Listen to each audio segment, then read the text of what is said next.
I think that's the inevitability of a rush of any kind, whether it's the gold rush, the green rush. You're essentially going to have actors that are in it sheer profit, nothing more, nothing less.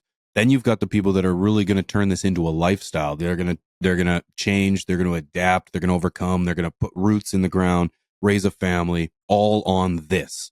You end up finding that those are the ones, assuming they don't get burnt out working for the devil, those are the ones that end up having the most passion, the most grassroots, the most culture. And if they don't get beat out by money, the Chads and the Brads, that's your craft. Those are the ones that are bringing you that good stuff, and with passion and love and a willingness to pay homage to those before them. You're gonna see the ones that drove into it for profit start to weed out. And that's where, like, the LED industry is a perfect example. When we, like, 7 years ago, everyone and their dog had an LED company. And sure, it's actually quite difficult to maintain overhead and to maintain manufacturing processes of a product like this when companies are doing it overseas and for absolutely almost no cost while exploiting the labor market. They're the ones that end up making it, while you end up seeing the American maids. I'm trying to Chilled. You see companies like Chilled Tech. They're gone. You see so many companies, they're gone because unfortunately it's cutthroat.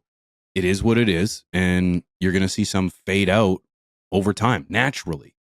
What sucked about the this industry for this plant that made it uniquely sucky in a weird way was that a lot of the people that had spent their whole life dedicated to this craft of growing this one plant and helping people through this medicine, they had prior records for doing just that. And so then by the time this is a legal thing, they are now prohibited from even being part of it.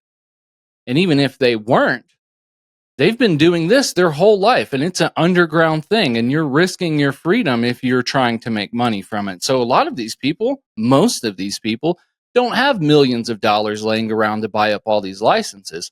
But all these multi-conglomerate business owners, these multi-state operators who own 40 different other types of companies, and they just want to add one more to the roster, it's really easy for them to go in and buy up all these licenses. And in so many states, they don't put in provisions in place that prevents one company from buying multiple or the majority of the licenses. See, the problem with a lot of these brands is they do it and then the market doesn't take off as long as they think it will, like SkyMint here in Michigan, and then they fold. SkyMint borrowed $150 million from a company in Canada and then went belly up on it. And now all their giant warehouses and all their places are just empty. And I would just drive by like, we should buy one, dude. Yeah, dude, I want to. And the thing is like when you're on the home grow side or consumer side, it's like you watch movies. And then once you get in the industry, it's like you're in Hollywood. And then you see the dirt and the nastiness and the parties. And you're like, what? Oh, God. Man. Yeah. And it really made, like, for me, man, I got in and I do some consultation, and that's as far as I dabble my toes and I step out. Cause I'm like, dude, y'all are nasty.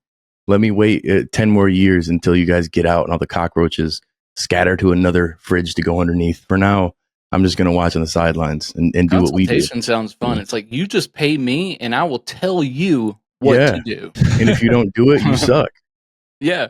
And then then they're not going to be able to come back and complain about your recommendations either, because you're going to look at what they did and you're going to say, well, you didn't do everything I did, and the things you didn't even do them all the way or the correct way. And so until you do that, like any good warranty program. Yeah. We used to do roofs. We used to do roofing. And if you didn't put every particular layer in order, particular screws, warranty was void. And easy mistakes. But anyways. Well, that's just the way it goes. I feel like in this space it's the passionate people didn't necessarily have the money to deal with it, to get into it. The ones who got into it, who were felons or who got caught up. In Michigan, we have social equity programs. So what these rich guys do is they find somebody, whether you're a minority or you're somebody who's a victim of, unjust laws. And now, well, we get a tax break if we work with you, and you get a tiny percentage of the company. Yeah, and now you're all of a sudden part of this company you weren't part of yesterday. like White Boy Rick is a prime example here in Michigan, Detroit. They glom down to him, and he just walks around just like whatever at all these events, unhappy, just and people just sell these little packs of his with his name on it, and they're utilizing that type of thing.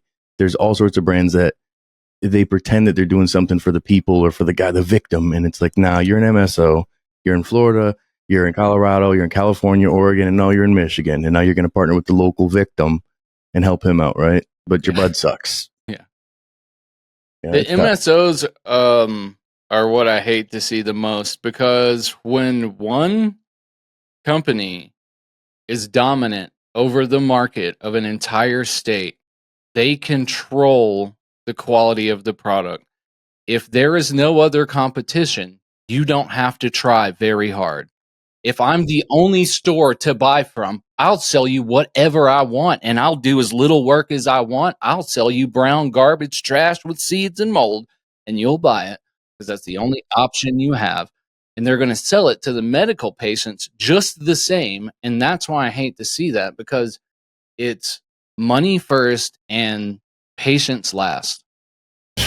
Dude, patients don't even here. Once the licensing changed up and they said, hey, we got rec, 99% of these commercial grows dropped their medical license. All of the dispensaries dropped their medical. So if you have a medical card, you don't get a tax break. You still pay the same thing. Yeah. It doesn't help you in any way to have a medical card other than you can grow 12 more plants. A lot of people here have dropped their, like, I used to have a really good medical privileges. I had an extended plant count that allowed me to grow 24 plants at home. And this was after they had really sort of cracked down on it. It was in a time like for a long time when I had that, because I maintained it for years, people were like, how do you still have that? I was like, bro, I have legitimate medical conditions with paperwork and documents and x-rays and everything. And they just never took it away from me. Why would they? You might not be able to get a new one now, but why would they? And still, even with that, I eventually stopped paying those fees, because it's really just that. Like, I've worked in the room. The only difference in the plans or the tag is the metric tag Licensing. blue or is the metric tag yellow. That's the only difference between medical and recreational, except the taxes we were paying. The main difference I was seeing is on the medical side, there wasn't as much options for the same reason. People weren't making as much money off the medical, so they don't put as much effort into it. Everything is recreational minded. And so that means that a huge majority of the stuff on the recreational market is being used medicinally by legit medical patients who just aren't like going in there with their card. They're like, there's only 2 medical stores in the whole town, and they both aren't as good as, the closest rec store to my house. So I'm just going to go there. They still use the medicine for the same reason. They just don't get it with their little tax card.